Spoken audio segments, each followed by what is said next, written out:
Good morning बच्चों। कल हमने पढ़ा था कि हमारे ईयर्स हमारे लिए किस तरीके से यूज़ है। तो ईयर्स हमें सुनने में मदद करते हैं।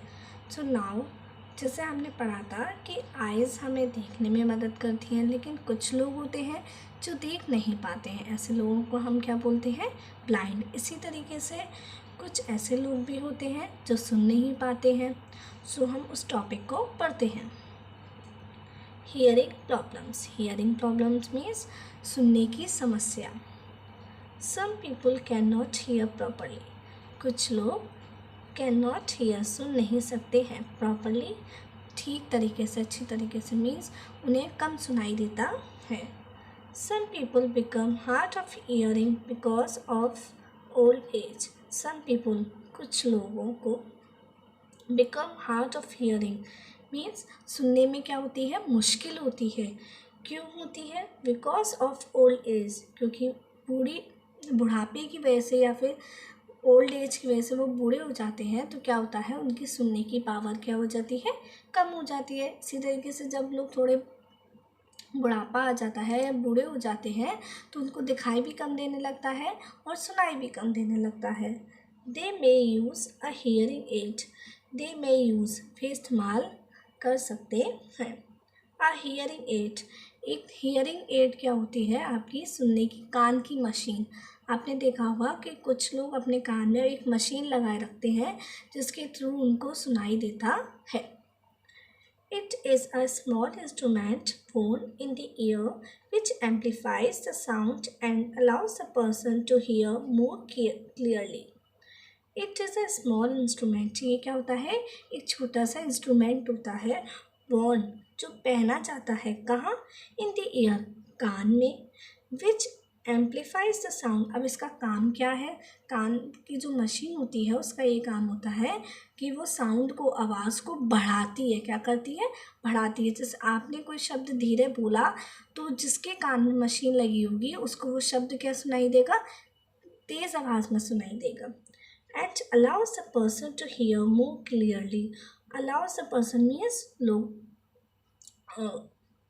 व्यक्ति को क्या देती है? अनुमति देती है टू हियर, सुनने के लिए, मोर क्लियरली, कि वो बहुत स्पष्ट रूप से सुन सके। मीन्स आपने अगर कोई अब बात धीरे बोली है तो वो उसको तेज सुनाई दे सके। तो ये काम किसका होता है? कान की मशीन का, हियरिंग एड का, जिसको हम श्रवण यंत्र भी बोलते हैं। श्रवण यंत्र। Some people who cannot hear at all are called deaf. अब कुछ लोग जो बिल्कुल नहीं देख पाते उनको हम क्या बोलते हैं? ब्लाइंड। इसी तरीके से कुछ लोग जो बिल्कुल ही नहीं सुन पाते हैं, some people, कुछ लोग कैन नॉट हीयर, जो सुन नहीं सकते हैं, at all मीन्स बिल्कुल भी सुन नहीं पाते हैं, are called deaf, उन्हें हम क्या बोलते हैं? deaf, बहरे। Hearing aid is of no use for them.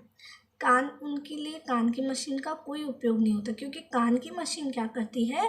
केवल स्लो वॉइस को, अगर आपकी धीमी आवाज़ को किस में बदल देती है? तेज़ आवाज़ में, उसकी आवाज़ बढ़ा देती है। लेकिन जिसको तो बिल्कुल ही सुनाई नहीं देता उसके लिए तो ये कान की मशीन भी किसी यूज़ में नहीं है। Such people use sign language.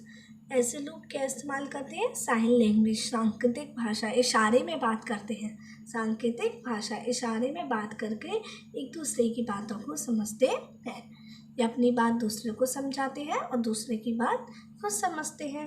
On the lip movements of the people to understand. On the lip movements means होठों के जब हम बोलते हैं तो हमारे होठ हिलते हैं ना, तो लोगों के होठों के हिलने से।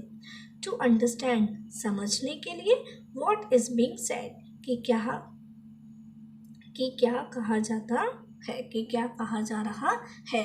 सामने वाला जो इंसान है वो आपसे क्या कह रहा है, तो वो उनकी लिप्स मूवमेंट से और सांकेतिक भाषा, साइन लैंग्वेज का यूज़ करके वो सुनते हैं और उनकी बातों को समझते हैं। This is called lip reading. इसे हम क्या बोलते हैं? लिप रीडिंग मीन्स होठों को पढ़ना, होठों के थ्रू उस बात को समझना। हमारे जब हम बोलेंगे तो लिप्स हमारे हिलेंगे और लिप्स हिलेंगे तो ऐसे लोग क्या करते हैं, उन लिप्स के मूवमेंट्स को ही पढ़ते हैं और उसे ही समझते हैं कि क्या कहा जा रहा है। तो ये था आपको कि कुछ लोग होते हैं जो सुन नहीं पाते हैं, जिन लोगों को हम क्या बोलते हैं, डेफ। और ऐसे लोग किस तरीके से सुनते हैं, साइन लैंग्वेज का यूज़ करते हैं या फिर वो लिप रीडिंग का यूज़ करके जो कहा जा रहा है उसको समझते हैं। ओके बच्चों, आपको इतना समझ में आया। अब हम कल पढ़ेंगे कि फिजिकली चैलेंज्ड पीपल क्या होते हैं, तो इनके बारे में हम कल पढ़ेंगे। अभी तक ले इतना इनफ है और आपको इसको बार बार पढ़ना है, अच्छे से समझना है। ओके बच्चों, बाय बाय।